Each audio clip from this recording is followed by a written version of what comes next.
The recent G7 summit, once a symbol of unity among the world's most advanced economies, has concluded under a cloud of tension, division, and uncertainty.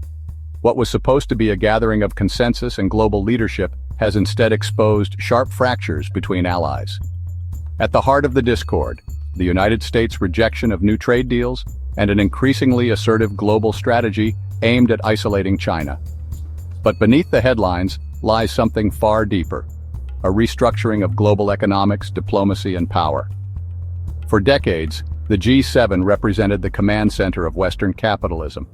The United States, Germany, Japan, the UK, France, Canada, and Italy came together to steer the global economy, advocate for open markets, and promote democratic values. But that foundation is now rapidly eroding.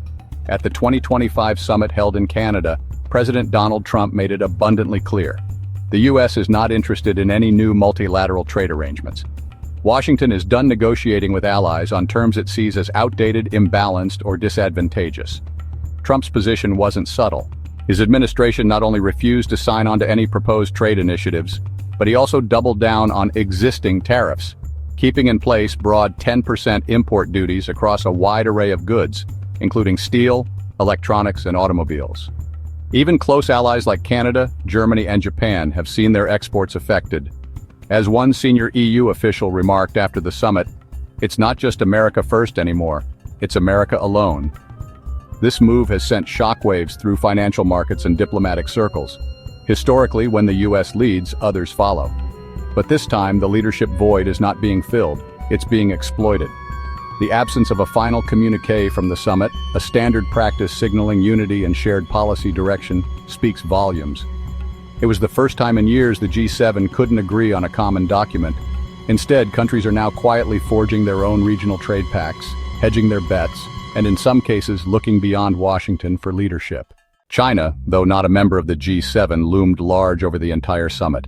The group's official statement criticized Beijing for distorting global markets, overproducing steel and other materials, and contributing to what they called unfair competition. But this criticism comes as China itself faces mounting internal economic troubles. After years of relentless growth, China's economy is now facing a multi-front crisis. Youth unemployment has surpassed 21%, major property developers like Evergrande and Country Garden have collapsed under debt, and foreign investment into China has dropped by over 40% in the past year alone. Local governments are struggling to manage debt. The real estate market is in freefall, and the tech sector continues to be squeezed by both domestic crackdowns and international restrictions. Despite these headwinds, China remains the second largest economy in the world and a major driver of global trade. In 2024, it still accounted for over 15% of global exports. But its growth rate has slowed significantly, from over 6% annually to just 4.2% projected for 2025, according to the IMF. That's a significant drop for a country accustomed to double-digit expansion. Worse, confidence among Chinese consumers and businesses is eroding, with capital flight accelerating and the yuan under pressure against the dollar. Ironically, the G7's aggressive stance against China may be coming at a time when Beijing is most economically vulnerable. US officials argue that now is the perfect opportunity to limit China's access to Western capital, semiconductors, and high-end manufacturing equipment. The Biden administration had already begun a tech containment strategy, but under Trump's return, those measures have escalated into full-blown economic confrontation. Washington's current policies not only maintain tariffs, but also threaten sanctions on firms that collaborate with Chinese defense-linked companies, including in Europe. But here's the catch.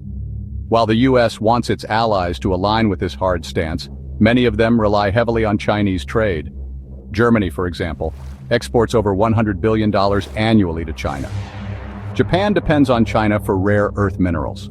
Canada exports a significant volume of agriculture and raw materials to the Chinese market. For these countries, severing economic ties with China isn't just risky, it could be catastrophic. This is why the US refusal to negotiate new trade deals is causing such friction. Allies feel like they're being cornered, pressured to choose between the US and China without any alternative plans or compensation from Washington. European leaders have floated the idea of a new EU-led trade bloc that includes India and ASEAN nations. Japan and South Korea are tightening regional ties, and some G7 members are even exploring deeper integration with BRICS-affiliated nations. The geopolitical consequence is clear. A new economic Cold War is forming. Unlike the 20th century version driven by ideology, this one is rooted in trade, technology, and access to capital. On one side, the US and select allies push for strategic decoupling from China. On the other, China seeks to deepen ties with Russia, the Middle East, Africa, and parts of Southeast Asia. The global economy is beginning to split into two competing networks, one centered on Washington and the other slowly orbiting around Beijing. But the real losers might be ordinary citizens and consumers. Already, companies like Apple and Tesla have warned of increased costs and slower production due to trade restrictions and supply chain volatility. Prices of electronics, vehicles, and appliances are rising. Inflationary pressures, though cooling in 2024, are expected to rise again in late 2025, with food and fuel most affected. The IMF recently revised global GDP growth down to 2.8%, warning that prolonged trade fragmentation could lead to a permanent loss of up to 7% of global output. Debt levels have surged globally, now sitting at $315 trillion. A figure that simply cannot be sustained if global trade slows further. Developing economies are already feeling the pressure. Nations in Africa, Latin America, and Southeast Asia are caught between U.S. demands to isolate China and the reality that Chinese infrastructure loans, tech exports, and goods are often more affordable and available. So what happens next? If the U.S. continues on its unilateral path, rejecting trade deals, escalating tariffs, and pressuring allies, it may succeed in curbing some of China's growth, but at what cost? Global cooperation is eroding, trust among allies is fraying, and the system of trade that lifted billions out of poverty over the last 4 decades is in danger of collapsing. The American public, meanwhile, is divided. Some view the return to protectionism as necessary to revive domestic manufacturing and secure supply chains. Others worry it will isolate the U.S. and weaken its leadership in the long run. The 2024 election confirmed that economic nationalism still resonates deeply with voters, especially in industrial regions hurt by globalization. But voters may not fully realize that breaking trade ties with the world doesn't just hurt foreign nations. It raises prices at home, slows innovation, and risks retaliation. The G7 is no longer what it once was. Once a beacon of unity among free market democracies, it now resembles a forum of reluctant partners with diverging agendas. If Washington continues to sideline its allies and dictate terms without negotiation, the very future of the G7 as a meaningful body is at stake, and with it, the idea of a cohesive Western-led global order. China may be economically wounded, but it is not out. With over $3 trillion in reserves, a vast domestic market, and strong manufacturing capacity, it is already repositioning itself for a slower, more state-driven growth model. The challenge for the West is not just countering China, but doing so in a way that maintains alliances, avoids global recession, and preserves long-term prosperity. In the end, this isn't just about tariffs or trade deals.